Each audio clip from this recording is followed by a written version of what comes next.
David Wygant, 10 Minute Daily Reality Check. 1 week to go before Santa comes and drops a present on your lap. Or doesn't. How would you rate your year this year? Would you be naughty or was it a nice year? Well, according to Jerry Richardson, it seems to have been a naughty year. Jerry Richardson, owner of the Carolina Panthers, is now going to sell the Carolina Panthers. Every single day, another man bites the dust.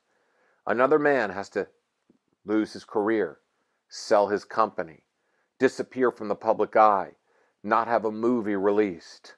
Who's it going to be this week?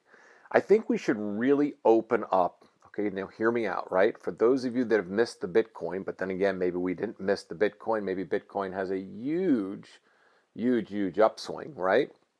And I just think it's too expensive right now. And don't listen to me, because when it comes down to investing, I always think things are too expensive because I've got this cheap Jewish blood inside me. So if I don't get in at the very, very beginning, I always feel like it's very expensive. So I want to set up a brand new website, okay? And the website is www.whosnext.com. I like the idea. Who's next? We could set it up. We can have an offshore bank, and we could put a list of all the celebrities, all the people out there. We can literally write them all down. From the Ben Afflecks, because I think he's going to go down soon, to Matt Damon. I mean, he seems to have been a choir boy, but who knows? To old celebrities, to businessmen, to presidents of countries. We can have odds, and then what we can do is we can have some type of line or over-under or gambling or whatever it might be. So maybe you think that Ben Affleck's going to go down January 15th, 2018. So you've got to be he's got to go down before January 15th, 2018, or you don't get paid. If he goes down January 16th, 2018, then basically Ben Affleck doesn't go down. If he goes down basically into the future after that, you don't make money. So you have to predict. So maybe we would just have this thing going. Hear me out here. Any of you web developers out there, you want to really get involved in this thing, just go to my website, davidwygant.com, and shoot me an email, because I think we're onto something here. We could set it off as an offshore banking account, and it could be the next big thing, because in this country, there's always a big thing that's coming, right? There's Bitcoin, and then there's the other kinds of Bitcoin. As a matter of fact, today I heard Mr. Loud Talker in my building. I love these people. I love loud talkers, right? He was walking, and I heard him literally 25 feet away talking about, the commission he was making. I heard him really loud. He was projecting it so people sitting by the pool on a Sunday afternoon can hear how cool he was. And he was talking about the commission, and somebody wanted $2,000 of one of his Bitcoins. And he says, he goes, I could do it because he was a friend, but I had to charge him 20%, and that was like $400 I made just today. And I'm thinking that's a pretty good rate of return. I know I gave him the opportunity to get rich as well. And he used that term, get rich as well, many different times. And I'm starting to realize something. Only assholes project how much money they're making. When an asshole projects how much money he's making, what happens next, okay, is that the woman is going to throw themselves at him. And then he's going to have this thing going on that he thinks that women just totally desire him. And then when a woman doesn't desire him, he'll then just get a little sexually inappropriate. And then Mr. Bitcoin, the guy walking through the pool, will be the next guy 15 years from now going down, and we'll be talking about him. And it'll be something like this. John Thompson, who was one of the original people who invested in Bitcoin, went on to make $4 million, has now been arrested on molestation charges. And that's kind of how it starts, with a little miniature Bitcoin investment heading towards, the sexual molestation. But anyway, every single day there's another man, so we're just going to set up a pool, and we're going to find out who goes down next. For those of you that missed the NFL games on Sunday, I happen to have won my fantasy game. And here's something that's interesting, because I know none of you really care less about whether I win my fantasy game or not. And that's not really the reason why you listen to me. And the reality is you could care less if I won or not, but I could care. And the funny thing is, here's the irony. I actually extended the season. Now, I have made the season. Usually the season is 13 games with a 3-week playoff. We used to have 12 teams. Follow the math here for those of you that are not football fans, right?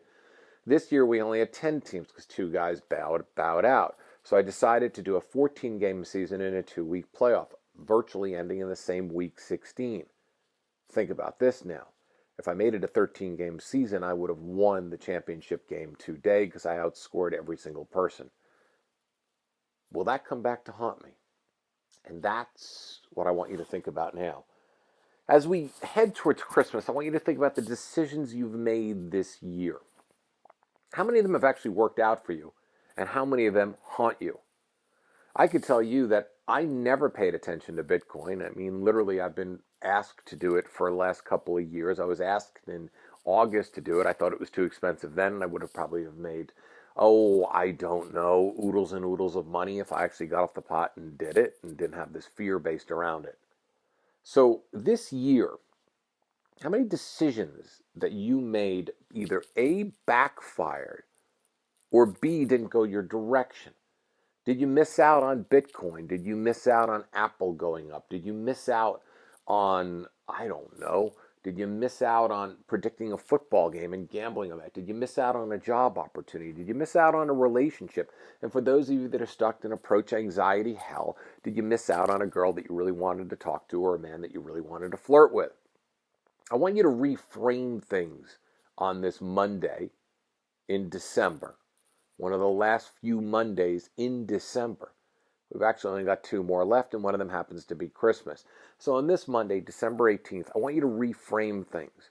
I want you to look at the misses that you had this year, the things that you missed out on, and ask yourself, instead of burying yourself and being upset about what you missed out on, I want you to reframe it and look at what the lessons are. To me, I missed out on Bitcoin, or maybe I didn't. And I'm going to start researching it a lot more. I have a history of missing out on easy investments because I'm afraid of risk. Not only that, I try to outthink things. It doesn't mean that I haven't done well over the course of my lifetime at all, because I have.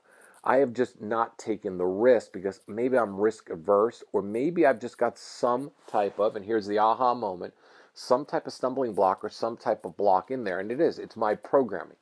You see, I don't go for investments. I always dismiss them because my father was such a terrible investor that whenever I asked him about investing, he would always tell me that you don't make money investing, and you don't make money in the stock market, and you don't make money doing this, and don't make money doing that. So basically, I was literally dealing with my own programming, literally dealing with it on a regular basis.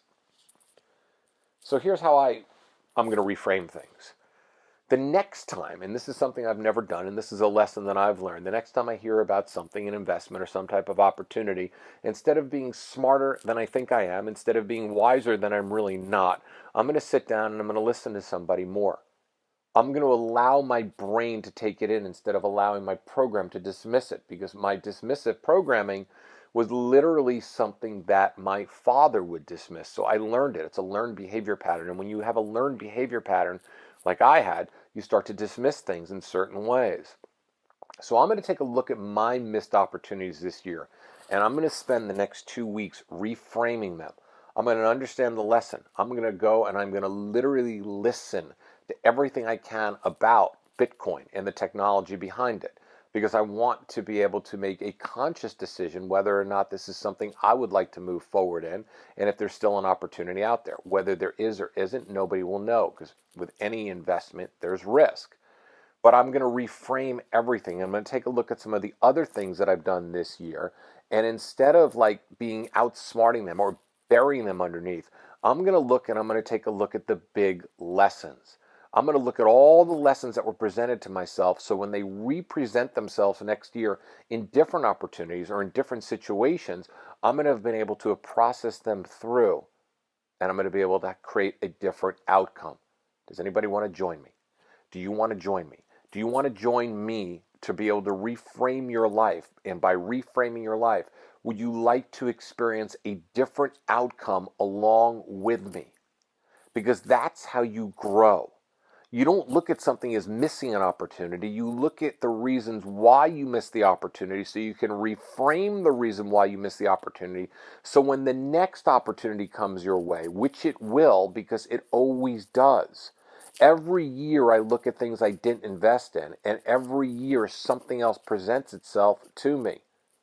So next year I'm preparing myself to kick ass in amazing investments that are going to be presented, and I'm going to listen to them more carefully, and I'm going to get rid of the loop and the programming. So if anybody would like to join me, let me know, because that's your reframe today, and that's your reality. 10-minute daily reality checkout, and please do me a favor. I want you to put this podcast all over your Facebook wall and everywhere else, because I want you to share it, because my goal is to have a shitload of downloads over the next 6 to 9 months, so that way more people can listen to this.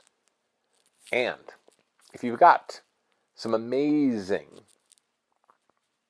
experience in Bitcoin, you've made a lot of money, I'd like to interview you on the podcast. So go to my site, David Wygant, and email me, and we'll talk. Anyway, see you tomorrow. Enjoy the day.